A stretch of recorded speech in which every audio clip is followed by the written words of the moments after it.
never made it, but I know what it takes. I'm motivated by a mix of emotion. Got my statement, and I'm reading it slow so I can understand it fully. Appreciate my standing, go out of this world and right on time.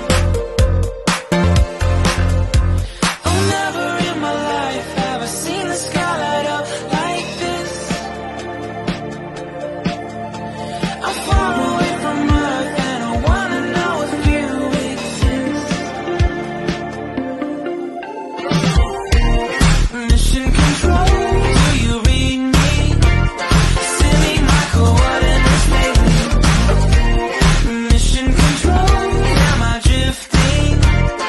Tie me to someone who will love me, yeah. Wait, I think I'll last a bit longer.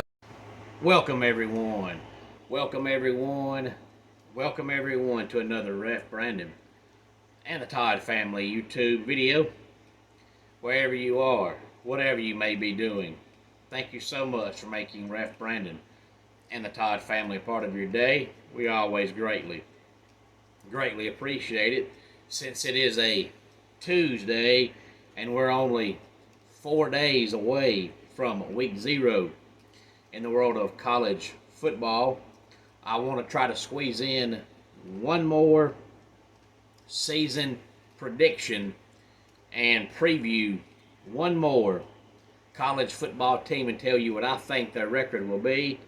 And this one will be for another referee friend of mine who is a referee up in Iowa. And we will talk about the Iowa Hawkeyes coming up here in a couple of minutes. First, I want to give a quick weekly Braves review.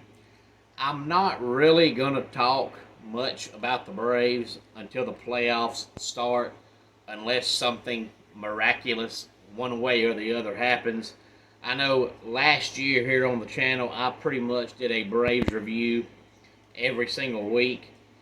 I was going to do the same thing this year, but honestly, with the Braves having such a big lead in the division, there's not really much to discuss right now, because they could play 500 ball the rest of the year and win right at 100 games and probably still win the division by 10 games, because I don't think anybody else in that division is going to win more than 90 games, and the Braves should win more than 100.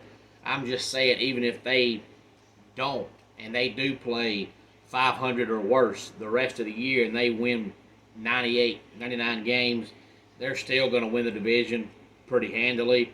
But we will talk more about them as the playoffs get closer. Right now, they're in the midst of a series that kicked off last night with the New York Mets.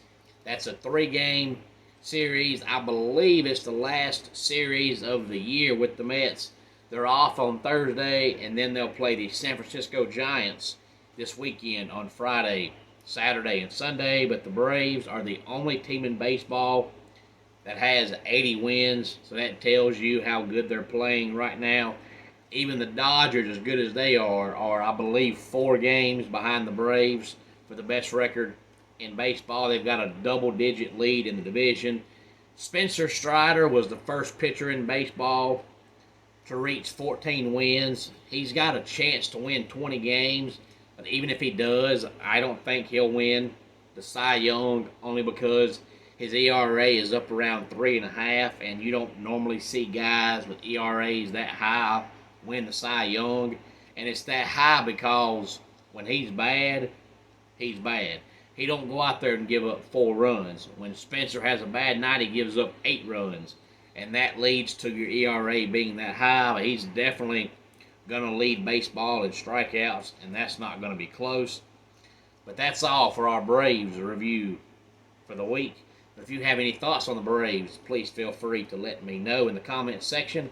While you're there, share the video on all social media platforms. Give it a like, give it a thumbs up, and tell all your friends about it. The more you share the video, the more it helps out the channel, and it is absolutely free, so why not do it? Also, this past Sunday was Go Bowling at the Glen from Watkins Glen. In the world of NASCAR, William Byron won his 5th race of the season, followed by Denny Hamlin, Christopher Bell, AJ Allmendinger, Ty Gibbs rounded out the top 5. 6 through 10 was Martin Truex Jr., Chris Buescher, Tyler Reddick, Ryan Blaney, and Joey Logano. Now, this upcoming week is going to be a Saturday night race. First one of those in a while. And this weekend is the race that used to be the July 4th Saturday night race, which used to be called the Pepsi 400. Then it was the Coke 400, and now it's the Coke Zero 400. That's right, Daytona. They moved Daytona from the July 4th weekend to the last weekend in August so that it is the final race in the regular season, because there are so many guys on the cut line that you never know what's going to happen. Plus, anybody can win at Daytona. So this Saturday night, 7 o'clock, NBC, is the Coke Zero 400, and it is the last race of the regular season. And the driver that all the NASCAR fans love, Chase Elliott, has to win to make the playoffs. If he doesn't win, he will not get in. But on to some Iowa Hawkeye talk. I told my man Ryan, since he's a referee and an Iowa fan, I would do this before the season starts. So let's go ahead and talk some Iowa Hawkeye football.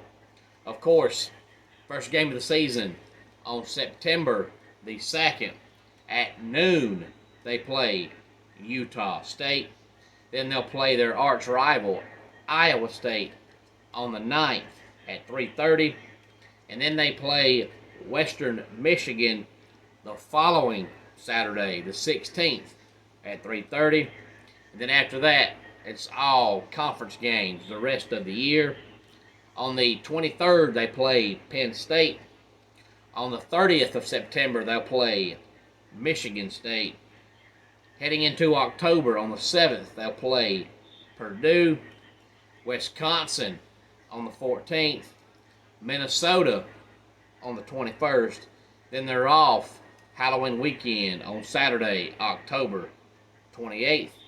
Heading into November, they play the Northwestern Wildcats on the 4th, Rutgers on the 11th, Illinois on the 18th, and as always, they'll wrap up the regular season Thanksgiving weekend, that Friday, the 24th, against the Nebraska Cornhuskers. Now, last year, Iowa's overall record was decent because of how good their defense was, but offensively, they were absolutely hideous, and that's putting it nicely.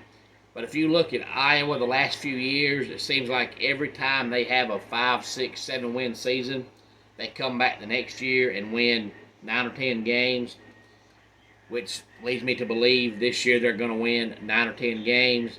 And I believe I saw last year their offense was like 120th, which is almost dead last. It was pretty much the worst offense among all the big-time Power 5 teams, and they still won some games.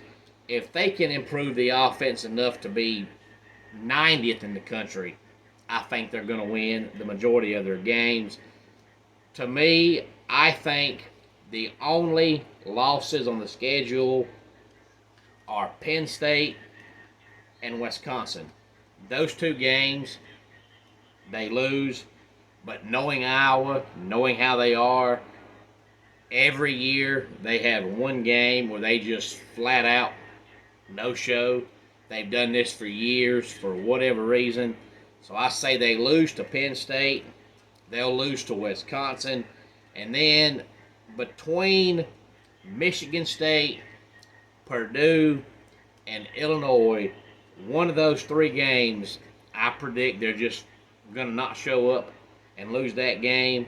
So I think 9-3 is the floor for Iowa, and 10-2 is the ceiling, but honestly, I just don't think they're going to beat Penn State or Wisconsin. So either 9 or 10 wins, should be 10, but almost every year they have a game where they just forget how to play offense, and when that happens, they'll lose that game.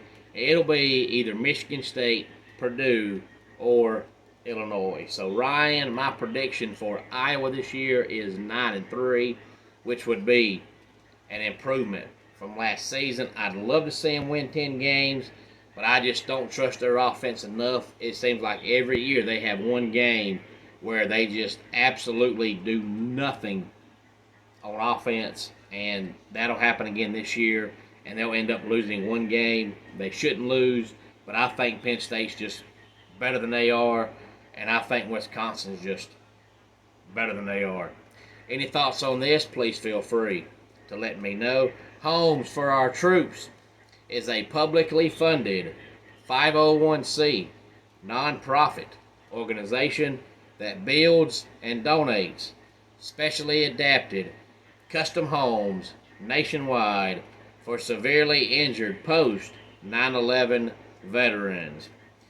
Since the 2004 inception, nearly 90 cents of every dollar spent has gone directly to our program services for veterans. Visit at hfotusa.org. Let's go ahead and get our dad joke of the day in here. Spiders are so smart, they know everything on the web. And that does it for today's Ref Brandon and the Todd Family YouTube video. Until next time, it's Ref Brandon saying, just like in pro wrestling, life can be over by the count of 3. Tell your friends and family how much you love them. Bye.